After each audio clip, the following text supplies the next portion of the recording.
Welcome inside Milan Pushkar Stadium, where the West Virginia Mountaineers have been preparing for the start of the 2010 college football season. Hi again, everybody. I'm Tony Caridi, and we welcome you to this special preview of the Mountaineer football team on WVMetronews.com. Coming up in about the next half hour or so, we'll be focusing in on the Mountaineers of 2010. As usual, there are great expectations. The Mountaineers coming off of consecutive 9-4 seasons. You'll be hearing from Hoppy Kercheval, Chip Fontanazza, Garrett Cullen, Sean Falkenstein, Jed Drenning, and others as we literally break down position by position this Mountaineer football team.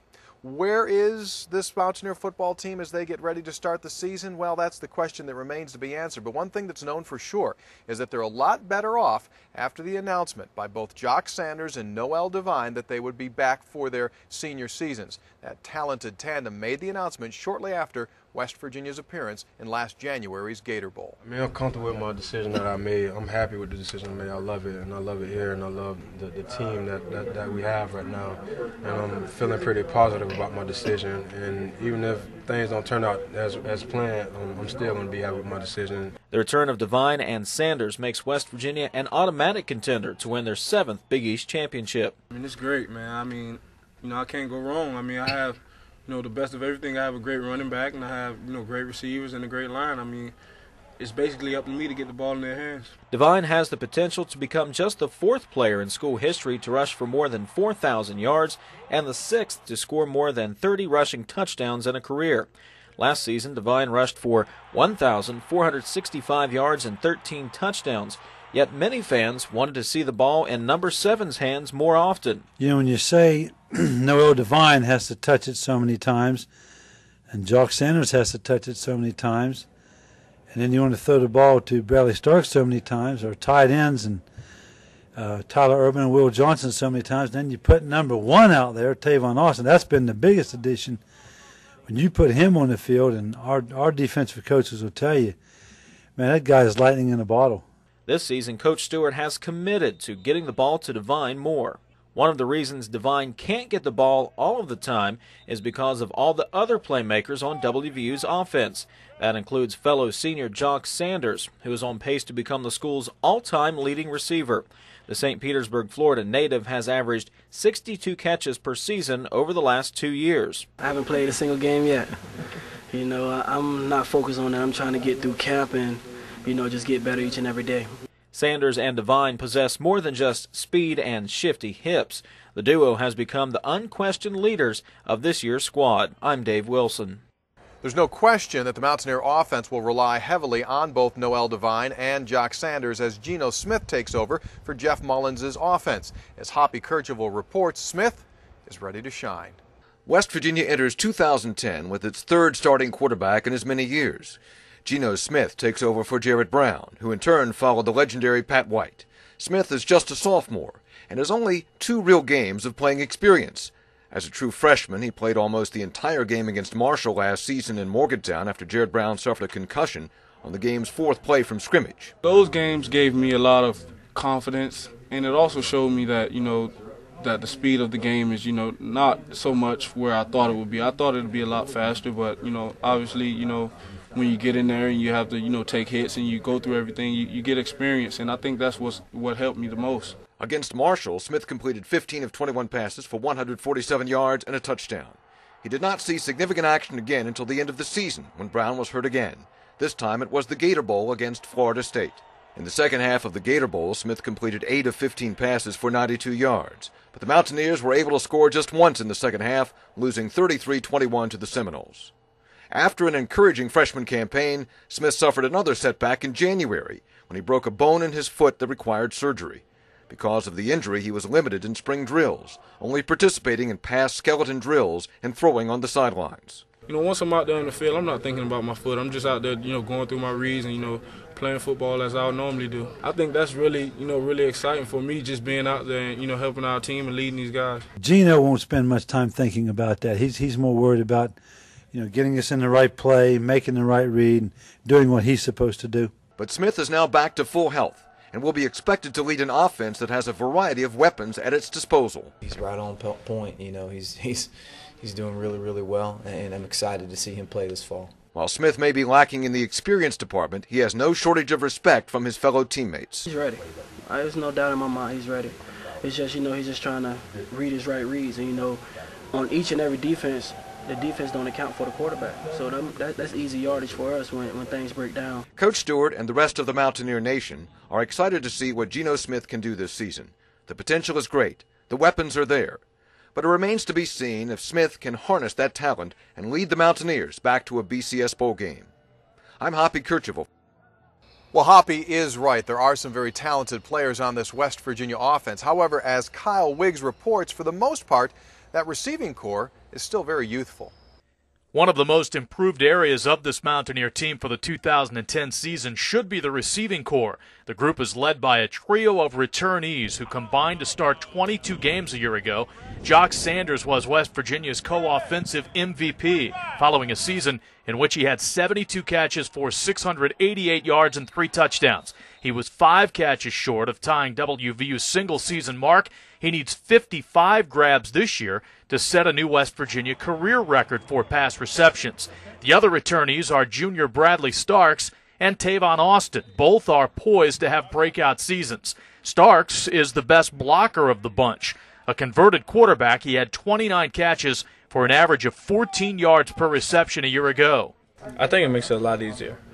Just to focus on one position and more so work my craft and get ideas from Coach Beatty and Coach Galloway at the same time to better myself in routes and what not to do to tip routes off.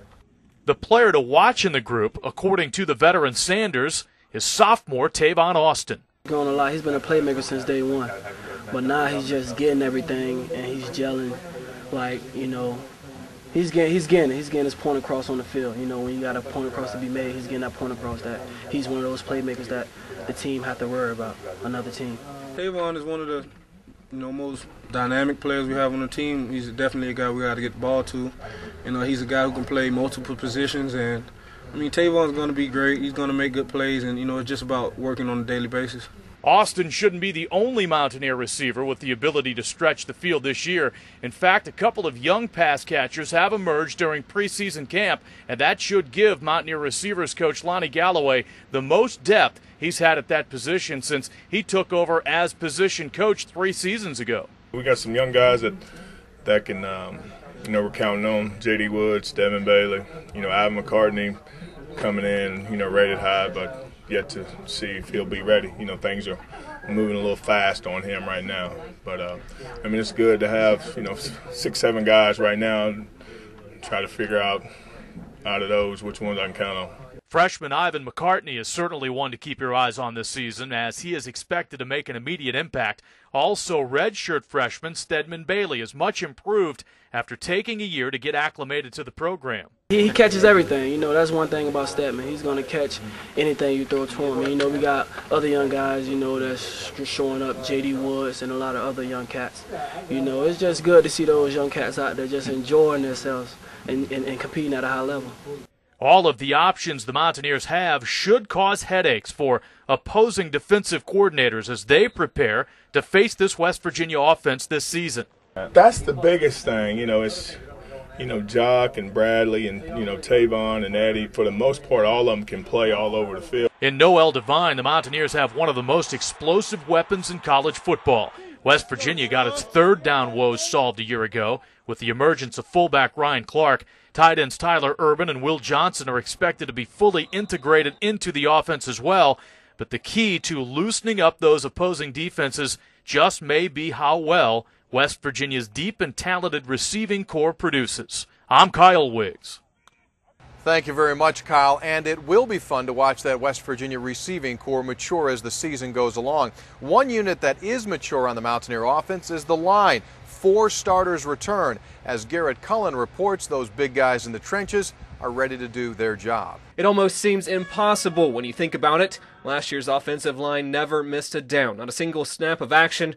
All 5 players playing every single play of every single game. Last year, you didn't really think about it when you were in there playing every down till the end of the season when it started taking a toll on your body towards the end. But, it's nice having some depth this year because take some breaks throughout the game if we need it. Or if anyone goes down, we know